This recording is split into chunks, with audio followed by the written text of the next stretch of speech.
Como passageiros, sempre que embarcamos em um avião, depositamos toda a nossa confiança no piloto, na companhia aérea e no fabricante da aeronave.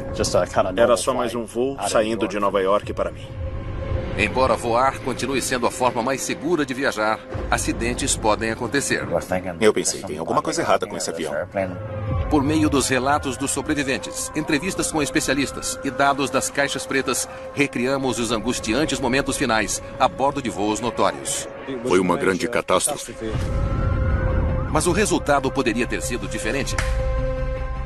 Com a ajuda de uma equipe de pilotos altamente qualificados e um simulador de voo de última geração, vamos mostrar a pressão vivenciada dentro do cockpit.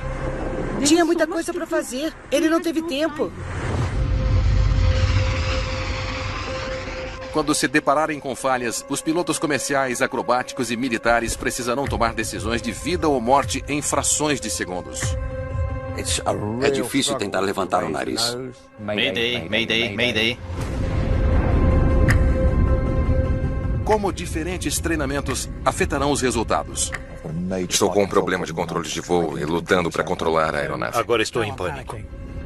Tendo a chance de vivenciar esses últimos momentos, o que eles farão de diferente? Ele falou, prepare-se para o pouso forçado. Disseram que era vida ou morte. Tragédias aéreas recriadas. JT-610-737 MAX.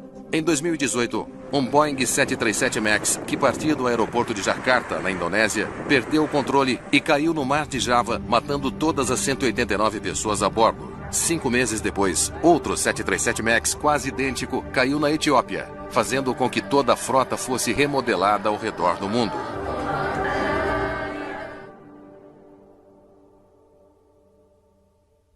Olá, me chamo Sangeeta Suneja.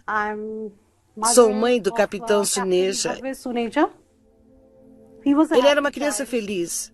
Costumava ler muitas enciclopédias e assistir programas de TV. Tudo o que girasse em torno da aviação, ele era assim. Meu pai era aposentado. Estava em Chennai, em Mumbai, e nós morávamos em Delhi, então tínhamos que viajar. Sempre que viajávamos de avião, não havia muitas restrições para entrar no cockpit. Então, um dia, ele foi levado para o cockpit de um 320 e ficou fascinado com aquilo. O comandante deu chocolates para ele, biscoito, sabe? Eu vi que a empolgação e o interesse dele cresceram a partir daí. Anos mais tarde, ele optou por seguir a carreira de piloto comercial. Ele começou como piloto estagiário na Lion Air em 2010. Em seguida, tirou a licença TPL, licença para piloto de transporte aéreo para a capitania. Depois, quando ele tinha alguns anos de experiência, aí ele voltou aos treinamentos na Lion Air. E, por fim, foi promovido a comandante. Ele era um homem destemido. Voaria em condições que nem todos teriam coragem. Ele enfrentava mesmo as situações mais difíceis. Até ajudou no parto de uma criança em pleno voo.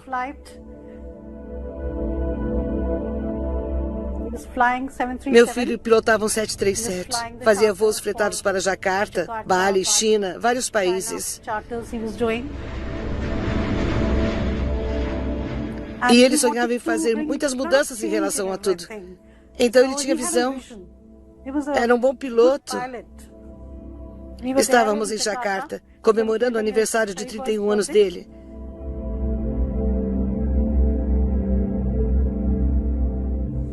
E aquela foi a última vez que o vimos.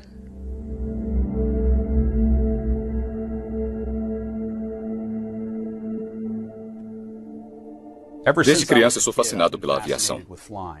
Eu não sei explicar. Algumas pessoas acham que é uma doença porque eu sempre olho para cima quando ouço um avião passando.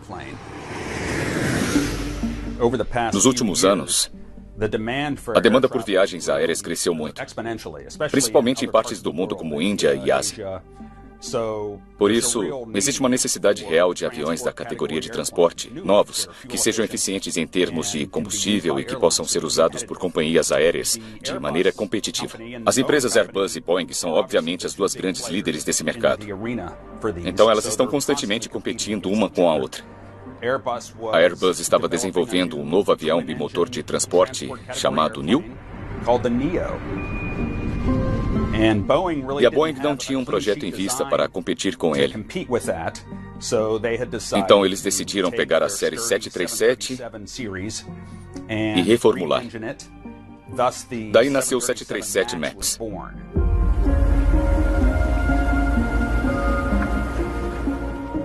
A Boeing queria ser competitiva com o 737 MAX.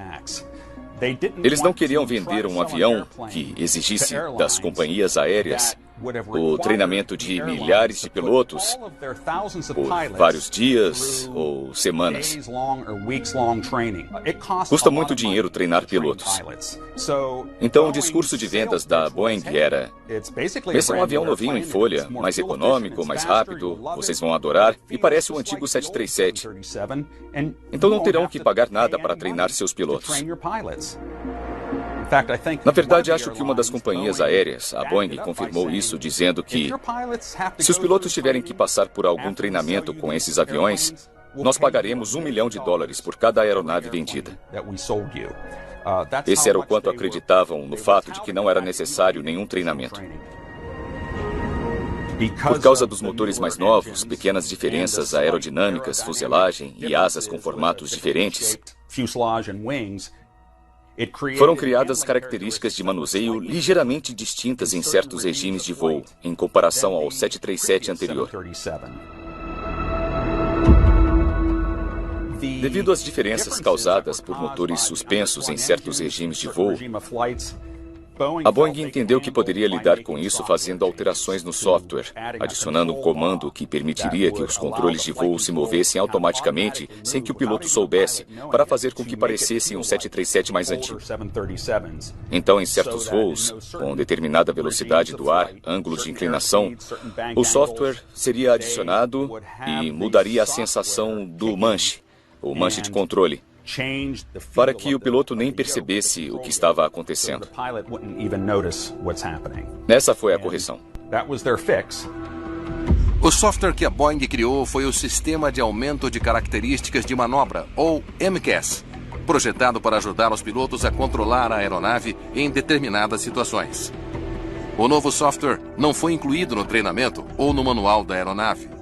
Os pilotos não sabiam que ele existia. Quando os pilotos de teste voaram, disseram: sim, é ótimo. Mas não consideraram as consequências não intencionais do que aconteceria se alguma coisa desse errado naquele sistema.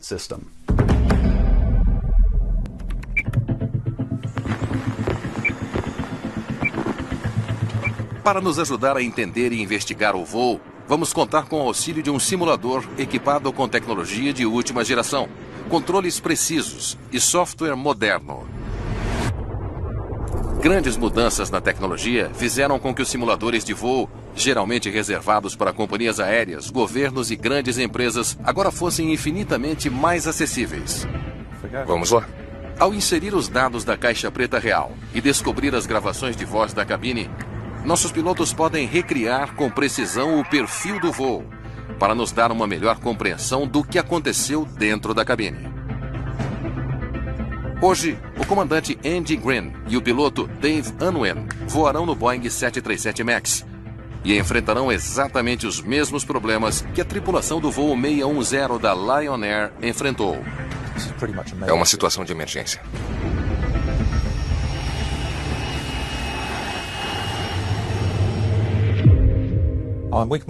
Sou o comandante Andy Green, piloto de caça da Força Aérea Real. Construí minha carreira pilotando caças a jato e fui escolhido como motorista do carro supersônico Trust. O piloto de caça Andy Green está na cabine, preparado para viajar para o desconhecido.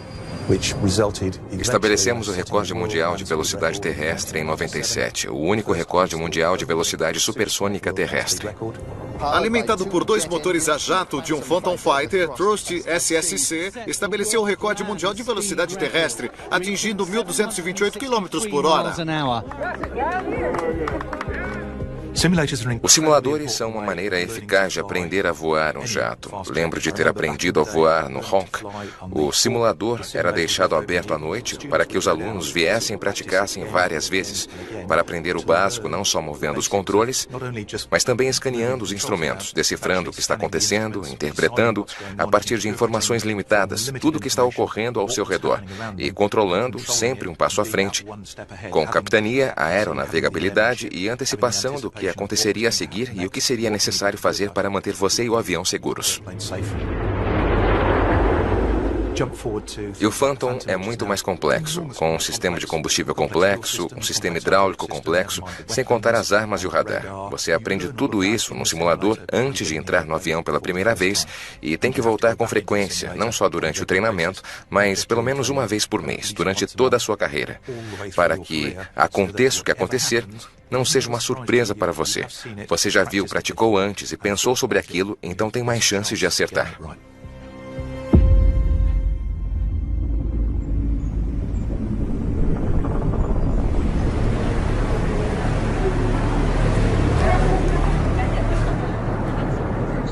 Em caso de evacuação de emergência, deixe toda a bagagem de mão na aeronave. Desejamos a todos um ótimo voo. Muito bem, 737 MAX, a aeronave está decolando, saindo de Jakarta.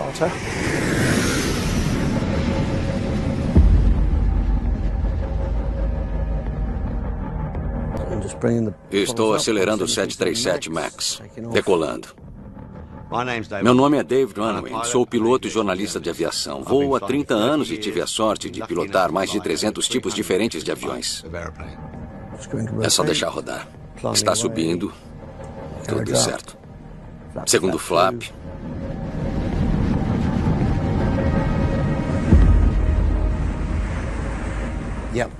Já tem alguma coisa errada. Tem uma incompatibilidade entre os indicadores de velocidade do ar. O sensor do manche dá o aviso sem parar.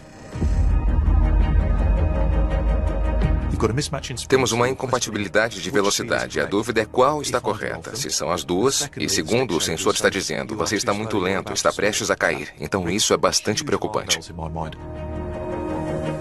Esquerda 030, virando tudo, e continuou recebendo o aviso.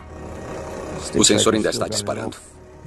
Quando um avião reduz a velocidade até a mínima que pode voar, se for mais devagar, não vai haver fluxo de ar suficiente sobre as asas. Ele perde uma área essencial de baixa pressão que gera a sustentação e, de repente, o avião começa a cair.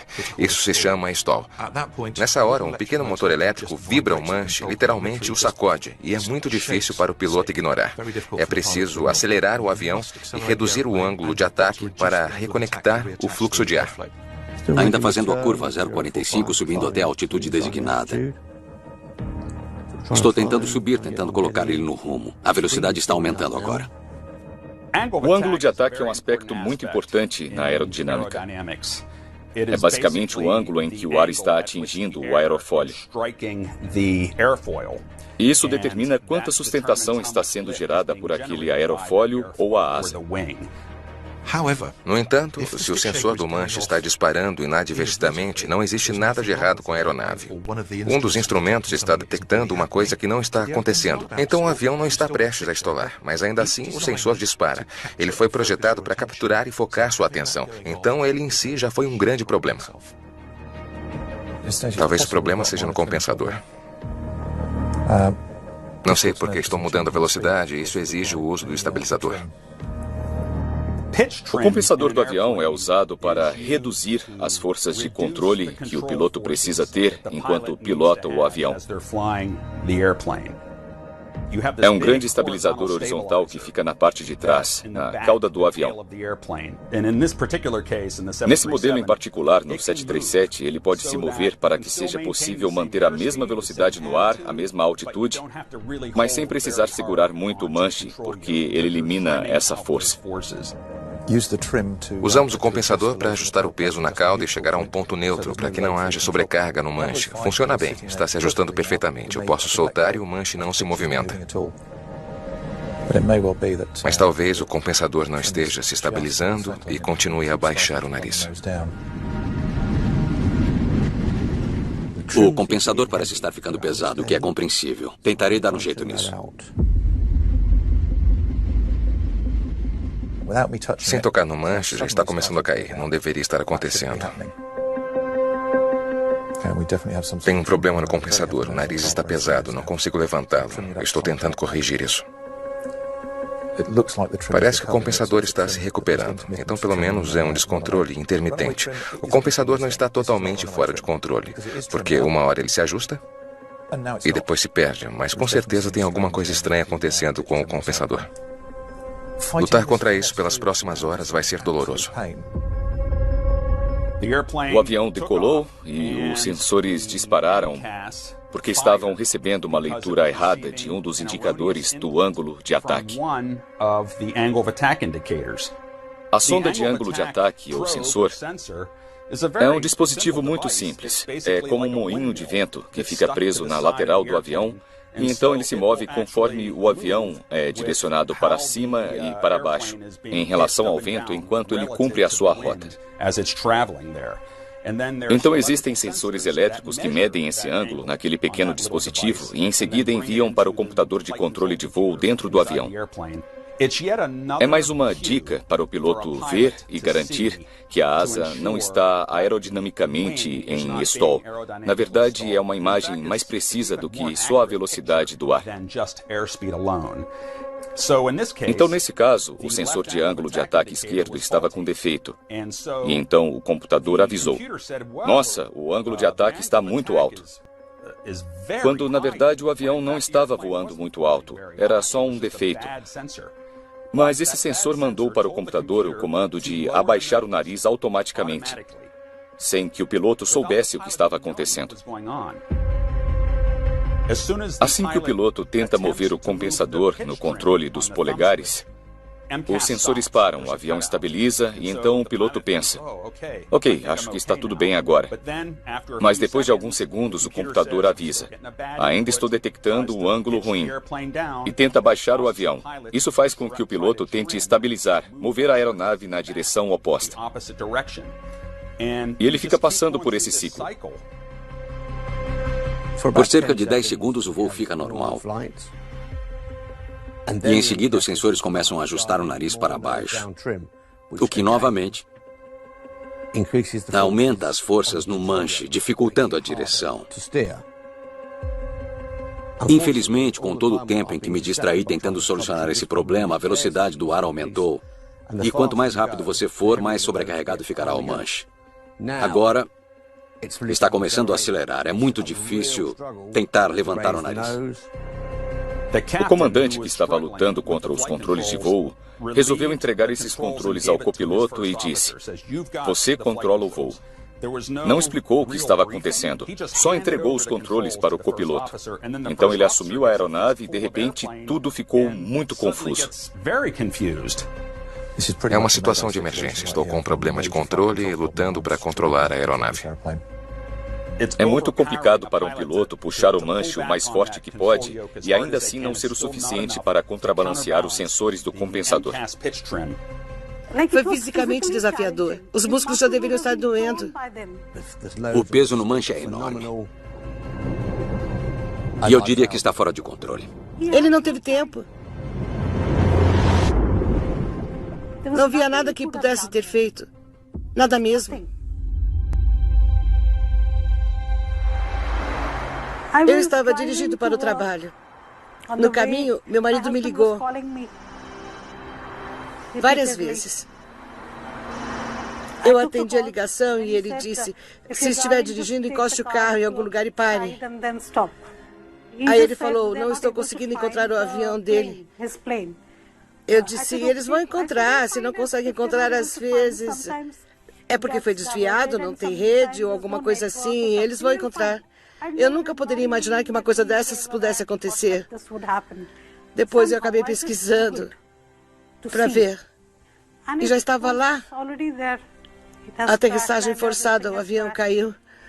Acho que por 1 minuto eu congelei. Fiquei entorpecida.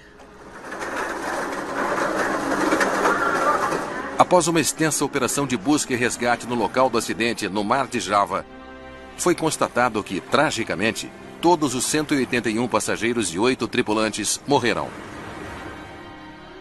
Eu estava trabalhando na FAA na época e o meu escritório era responsável por investigar, junto à NTSB, os grandes acidentes aéreos. Então, quando aquele modelo projetado e construído nos Estados Unidos, o 737 MAX, um design totalmente novo, caiu e matou pessoas, o meu telefone tocou e foi uma grande surpresa. Trabalhei na NTSB por 28 anos e durante esse período, direto ou indiretamente, trabalhei em todas as grandes investigações que ocorreram. Os investigadores da NTSB estão sempre prontos e preparados para estar no aeroporto dentro de 2 horas após a notificação. É praticamente um plantão 24 horas por dia, 7 dias por semana. Você pode estar em casa com seus filhos assistindo a um filme da Disney e 24 horas depois estar do outro lado do mundo em um pântano coletando pedaços de um avião. A NTSB no país é a Autoridade Independente de Investigação de Acidentes, uma agência muito pequena, o Conselho Nacional de Segurança nos Transportes.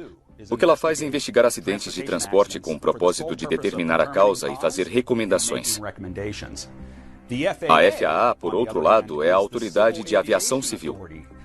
Eles regulam tudo o que acontece na aviação. Eles aprovam projetos, instituem as regras da aviação. A NTSB não faz parte disso e não deveria fazer. Elas precisam ser independentes. A FAA, no entanto, tem tanto conhecimento e necessidade de acompanhar o que está acontecendo em uma investigação que o Congresso sabiamente instituiu. Vocês vão estar ligados à NTSB em todos os acidentes. O conselho tinha que mandar alguém para lá o mais rápido possível para controlar o local, tirar todas as pessoas, resgatar vítimas, cuidar de tudo, mas ninguém entra lá até que a NTSB chegue e possa iniciar a investigação. Aquela era uma investigação da Indonésia. Então, o Manual Internacional de Investigação de Acidentes afirma que, se uma aeronave cair em um país, é aquele país que lidera a investigação.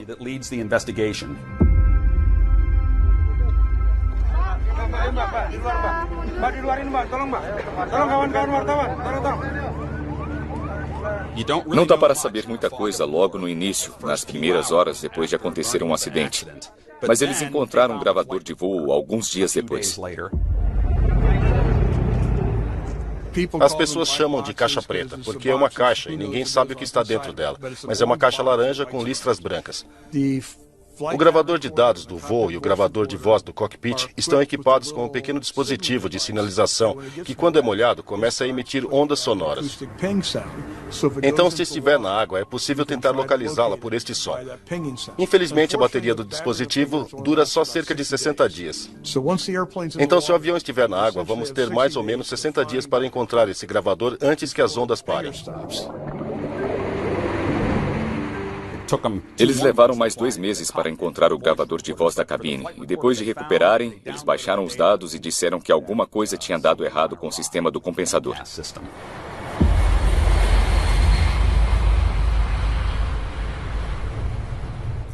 A Lion Air tinha acabado de receber aquele avião direto da fábrica. Acho que 3 ou 4 meses antes do acidente. E ele já estava voando por toda parte. Mas cerca de 4 ou 5 dias antes do acidente, parecia haver um problema que foi descrito pelos pilotos da seguinte forma. Recebi um alerta de velocidade do ar. E toda vez que eles pousavam, o pessoal da manutenção da Lion Air tentava solucionar o problema.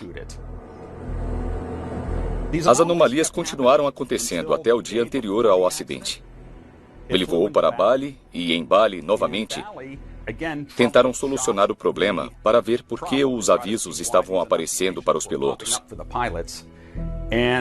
Então, decidiram inverter os sensores de ângulo de ataque. No modelo da época, era o sensor de ângulo de ataque do lado esquerdo que informava o comandante e o copiloto. Então, no voo seguinte, foi um indicador de ângulo de ataque do lado direito. O avião alternava automaticamente entre cada voo. e aquele sensor de ângulo de ataque, fosse o esquerdo ou o direito, alimentaria os computadores de toda a cabine. Quando a Lion Air Max chegou para a manutenção e pousou em Bali, as equipes trocaram um dos sensores de ângulo de ataque. Eles tiraram um novo, que veio com um avião, que tinha apenas 3 meses, e o substituíram por um que tinha vários anos. Por que uma companhia aérea colocaria um sensor de ângulo de ataque mais antigo que o próprio avião? Aquilo gerou uma nova série de problemas aos pilotos quando pegaram o avião e voaram de Bali para Jakarta. Naquele voo em particular, que foi o voo antes do acidente, depois da montanha-russa causada pelos sensores disparando, eles tentavam reequilibrar o avião, mas disparava novamente e tentavam reequilibrar. Um tempo depois, eles desligaram o sistema, que é o que se deve fazer quando os sensores apresentam falhas ou um descontrole. Mas o alerta de stall no manche ainda estava acontecendo. Mesmo depois de desligarem o sistema, continuou tremendo e vibrando até Jakarta. Então imaginamos que quando os pilotos saíssem da aeronave diriam: esse avião não pode ir a lugar algum. O que é mais interessante para mim, do ponto de vista da segurança, é que eles não contaram a ninguém que aquilo aconteceu. Informaram que houve um problema, mas não informaram que tiveram que desconectar o compensador para retomar o controle da aeronave. Algumas horas depois, mais passageiros embarcaram para o voo de Jakarta e então aconteceu exatamente a mesma coisa. Assim que ele decolou, o problema nos sensores apareceu de novo.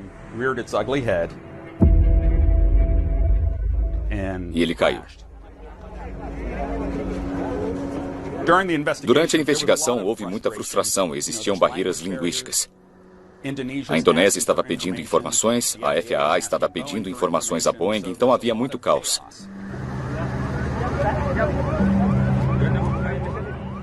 Acho que 2 semanas depois da investigação, perguntaram aos indonésios: vocês poderiam nos contar mais sobre como vocês conduziram a verificação do sensor depois de montá-lo?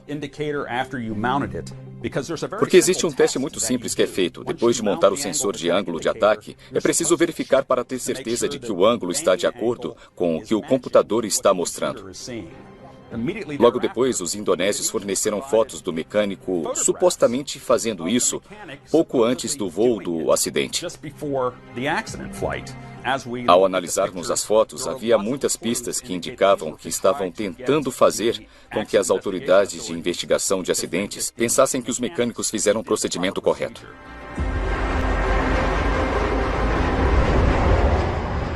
Todos queriam se atualizar a respeito desses sensores.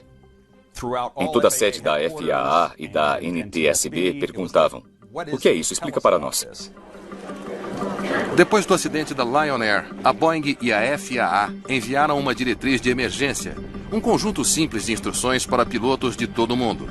Embora não tivessem mencionado ou explicado sobre o sistema, disseram aos pilotos para desligar o compensador se alguma coisa semelhante acontecesse. Todos os operadores aéreos receberam essa informação. Mas na época existia um pensamento de que seria mais um problema do piloto, que talvez fosse só um caso isolado com aquela tripulação em particular, e não justificaria a remodelagem do avião. Então, nessas discussões, a Boeing disse: olha, podemos consertar isso facilmente com uma atualização do software e fazer com que a anomalia do ângulo de ataque não seja mais uma ameaça ou confusão para os pilotos. E, mais uma vez, eu acho que todos ficaram com a impressão de que esse software resolveria o problema. Havia passado só algumas semanas. Quando o acidente aconteceu, minha única preocupação era que não houvesse um segundo acidente. As famílias dos pilotos seriam culpadas de novo. Mais passageiros iriam chorar. 5 meses após a queda do Lion Air. 6 minutos após a decolagem, a aeronave Boeing 737 MAX 8 caiu, matando todos os passageiros. Reformulamos toda a frota do Boeing B737 MAX 8 que esteve envolvida no acidente de ontem. Eu soube pela televisão que um 737 MAX da Ethiopian Airlines havia caído. Quando viram aquela trajetória característica em zigue-zague do avião, com certeza perceberam que parecia se tratar do mesmo problema. Eu pensei comigo, nossa, essa pode ser a série mais significativa de acidentes na história da aviação. Eu acho que foi. Em todo o mundo, nenhum Boeing 737 MAX 8 ou 9 vai poder decolar. Após 2 acidentes fatais. Palavras simplesmente não podem expressar a tristeza e a empatia que sentimos pelas famílias e pelos entes queridos daqueles que se perderam nesses trágicos acidentes. Estamos falando de 346 vidas. E nos referimos a isso como acidente. Não foi acidente. Foi uma falha. Em uma recente troca de e-mails na qual se discutia as mudanças necessárias para o treinamento dos pilotos do MAX, ele lembrou à FAA que, abre aspas, com relação ao recall dos sensores, decidimos não incluir isso no manual de instruções de voo. Concordam que o comandante Faulkner ocultou que, em um cenário conhecido pela Boeing, na falha de um único sensor de ângulo de ataque, o sistema de compensador poderia ser ativado de maneira equivocada? Mais uma vez, nosso foco tem sido fornecer as informações que o piloto precisa para pilotar o avião, em vez das informações que seriam usadas para diagnosticar uma falha. A questão, claro, é como os pilotos seriam capazes de gerenciar uma coisa que eles não conheciam, que eles não sabiam que iria acontecer. A Boeing insistiu que os pilotos deveriam saber como desativar o sistema. O problema era que os pilotos não foram informados de que ele existia. Eles se contradisseram várias e várias vezes. A Lion Air pediu treinamento em simulador e eles disseram que não era necessário. Eles não zelam pela vida dos clientes. Deixa eu te perguntar sobre alguns desses e-mails que o capitão Faulkner enviou. Ele fala sobre voar ao redor do mundo.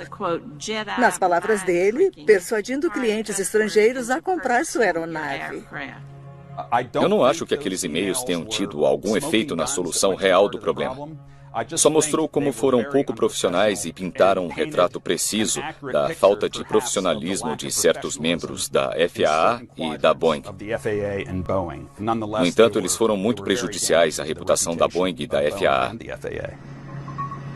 A FAA, junto com a Boeing, fizeram o que chamamos de análise Weibull, na qual a falha de um sensor de ângulo de ataque é projetada, acontece o alerta na cabine e uma tripulação precisa lidar com aquilo. Essa análise indicou que eles estavam prevendo potencialmente 15 acidentes fatais durante a vida útil do 737 MAX em serviço. Isso simplesmente é inaceitável. Estamos colaborando de perto com a FAA e com reguladores globais. Enquanto trabalhamos com segurança para reestruturar o MAX e estamos fazendo um progresso sólido, mas nossos reguladores ainda decidirão quando o MAX poderá voltar à ativa. Lauren Wilson, tomada 1. Sou Lauren Wilson, sou piloto do Dash A2400. Trabalho para o Original Airlines, faço transporte, fretados e voos de demonstração. Minha especialidade são com os modelos turbo, na verdade. Qualquer coisa com 2 hélices e 2 motores, eu amo voar. Meu nome é Guy Westgate, sou piloto de avião e costumo dizer que se alguém me cortar ao meio, tem o Boeing escrito dentro de mim, como se fosse uma tatuagem. Eu sou bastante familiarizado com o jeito da Boeing de pilotar aviões.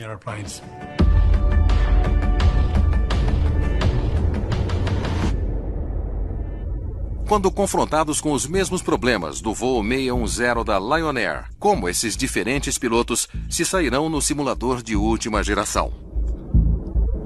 Sem saber o que está prestes a acontecer, eles seguirão o mesmo curso de ação da tripulação original? Vou colocar os aceleradores em marcha lenta até estabilizar. Depois vou aumentar para a potência máxima. Agora estou olhando para frente, pilotando inicialmente com os pés. A velocidade está aumentando, parece bom nos dois. Boa visibilidade a 145.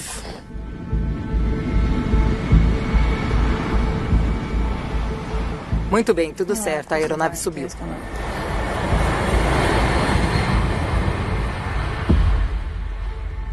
Atingimos uma boa altitude, uma decolagem positiva.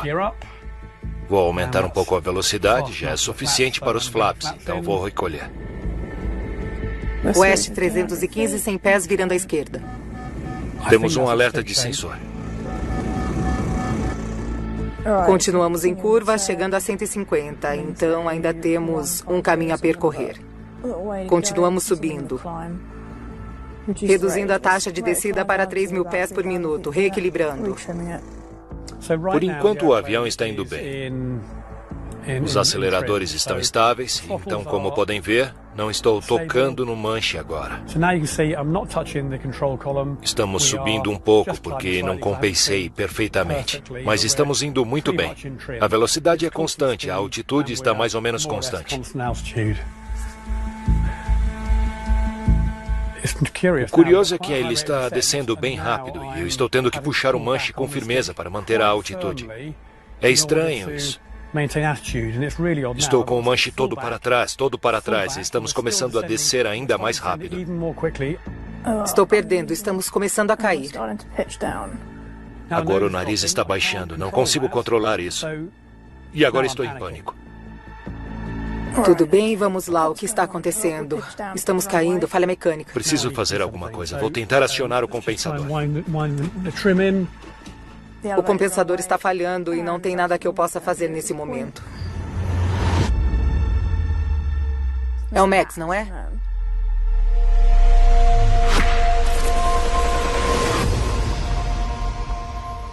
Os pilotos agora farão a simulação novamente, mas dessa vez eles estarão cientes do que está prestes a acontecer e aprenderão sobre o sistema de sensores da Boeing e como desativá-lo. Ainda acelerando, os flaps no máximo.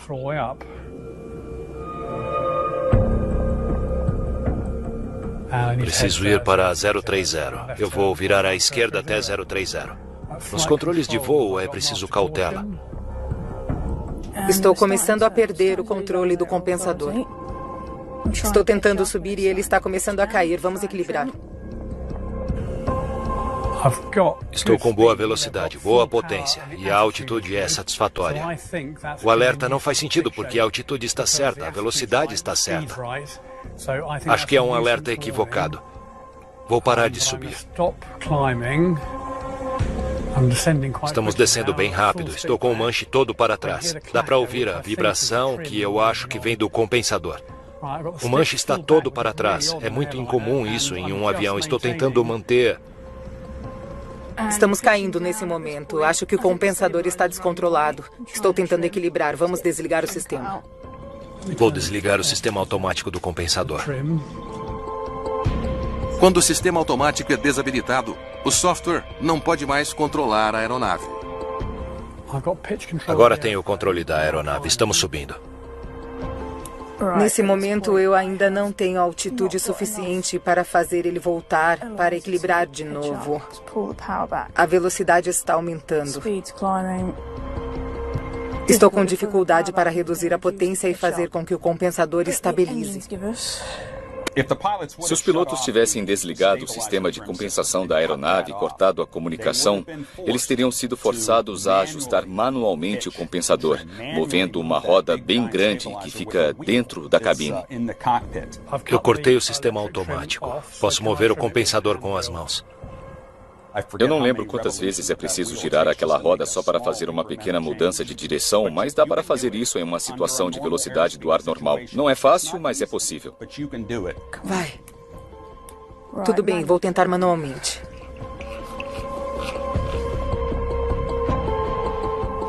Estou tentando fazer ele subir. A velocidade ainda está aumentando. Olhando pela janela e observando o horizonte, acho que o avião está estabilizado agora. A velocidade não está correta. Ok, acho que agora tenho o controle suficiente para mantê-lo voando. Agora o avião parece estar bem e sob controle. Eu provavelmente escolheria voltar e pousar. Como agora o avião está completamente sob controle e operando normalmente, mesmo sem o estabilizador funcionando, Não quero declarar uma emergência que fecharia completamente o aeroporto até voltarmos. Mas é uma situação bastante urgente. E eu quero aterrissar. Então eu usaria o que chamamos de emergência panorâmica, que é o estágio anterior à emergência total de socorro. Tem havido muitos debates sobre por que os pilotos não reconheceram um compensador descontrolado, que para muitos profissionais é um cenário bem comum em treinamentos e necessário que os pilotos conheçam. Existem duas escolas de pensamento sobre isso. Uma é que aqueles pilotos não eram tão bem treinados para aquela emergência específica. Eles podem ter lido sobre aquilo há algum tempo, mas não estava muito claro para eles. A segunda escola de pensamento é a de que não foi uma situação de falha comum. Foi tipo um liga-desliga bem atípico que talvez tenha feito com que os pilotos apenas esperassem sensor descontrolado, vou acionar o compensador. Existem muitos pilotos, principalmente aqueles que foram treinados nas Forças Armadas, ou mesmo pilotos de aviação em geral, e que tiveram essa experiência específica que diriam, aqueles pilotos deveriam saber disso. Eles deveriam saber, principalmente depois do 15º ou 16º ciclo. Falha no compensador. Eu imagino que quando a tripulação se deparou com aquilo, era uma coisa que não havia sido mencionada. Eles não tinham visto. Então eles encontraram uma incompatibilidade de velocidade do ar, um excesso de velocidade ou velocidade de menos. E essas coisas não acontecem todas ao mesmo tempo. Então foi extremamente confuso. Alarmes disparando à esquerda, à direita, no centro. Aquilo tudo estava acontecendo e a situação foi piorando sem que eles fizessem nada. Ser capaz até mesmo de reconhecer aquilo como uma falha no compensador, naquelas circunstâncias, já seria bastante difícil. Fazer a coisa certa, mover o compensador para cima e não ter resposta suficiente para fazer com que o avião subisse, não consigo imaginar o quão horrível deve ter sido a situação. Você se vê em uma posição em que o avião está mergulhando em direção ao solo e não há nada que você possa fazer a respeito. Não imagino como deve ter sido para a tripulação lidar com aquilo.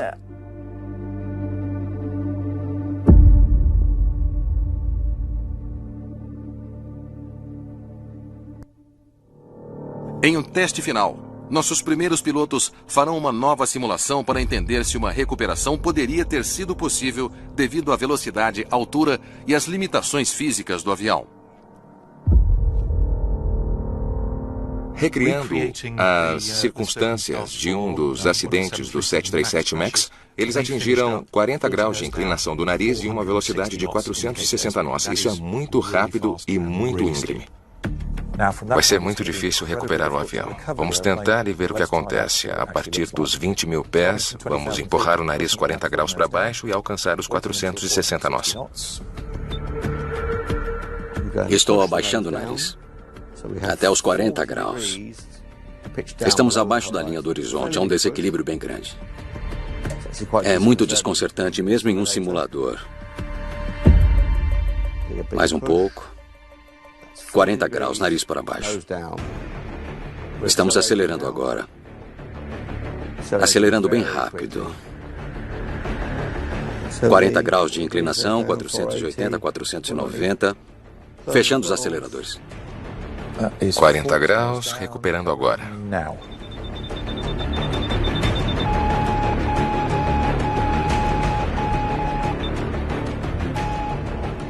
O nariz está acima da linha do horizonte. A taxa agora é positiva, taxa positiva. 5 mil pés. Na primeira tentativa, ultrapassamos o limite G normal do avião, que é de 2,5 Gs. Mais de 2,5, literalmente 2,5 vezes a força da gravidade. E isso significa que, se a aeronave pesa 200 toneladas e você está tentando sair de um mergulho a 2,5 G, que é o limite estrutural, o peso das asas equivale a 500 toneladas. Isso pode facilmente levar a um estresse excessivo e a estrutura se romperia. Então, é importante não exceder os chamados limites G da fuselagem. Temos que fazer de novo e ficar dentro do limite G para descobrir se é possível com segurança. Vamos tentar novamente.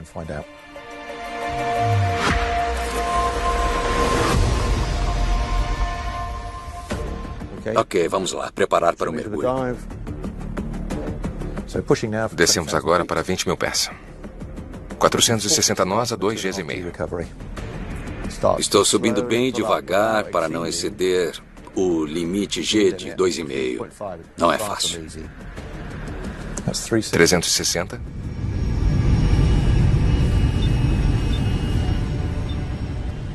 460.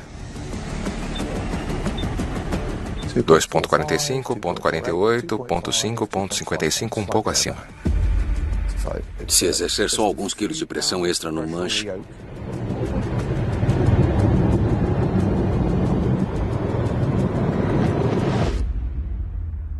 Nesse caso, nós caímos. Não havia altitude suficiente para recuperar sem ultrapassar os limites G, que foi a situação que a tripulação do Ethiopian Airlines enfrentou.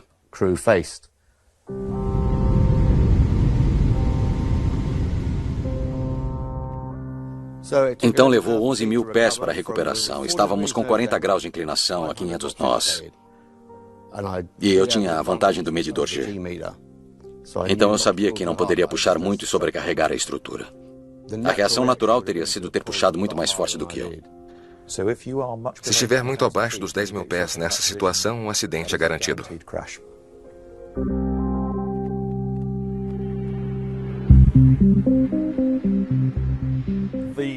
O acidente da Lion Air, envolvendo o 737 MAX, foi de fato uma trágica combinação de circunstâncias.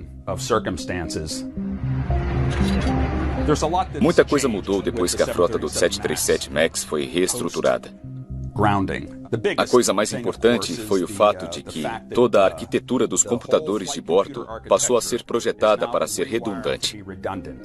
Agora existem 2 computadores de controle de voo para cada aeronave, e o software que controla o equilíbrio dos compensadores foi eliminado. Existem novos indicadores no cockpit para informar ao piloto que um sensor de ângulo de ataque não está funcionando corretamente. É exigido um treinamento em simulador pelo qual todos os pilotos devem passar para se familiarizar com as novas tecnologias dos regimes de voo. Eu acho que o 737 MAX agora é o avião mais seguro já construído. Seria impossível acontecer com o 737 MAX reformulado o que aconteceu na Indonésia e na Etiópia. O retorno seguro do serviço do 737 MAX tem sido a prioridade número 1. E um esforço em equipe que reuniu os melhores talentos da Boeing, bem como especialistas e recursos externos. 20 meses após o início da reformulação do 737 MAX. Implementamos processos rigorosos para garantir que todos os aviões estejam seguros e que nossos pilotos, comissários de bordo, membros da tripulação e clientes sintam confiança no retorno do 737 MAX.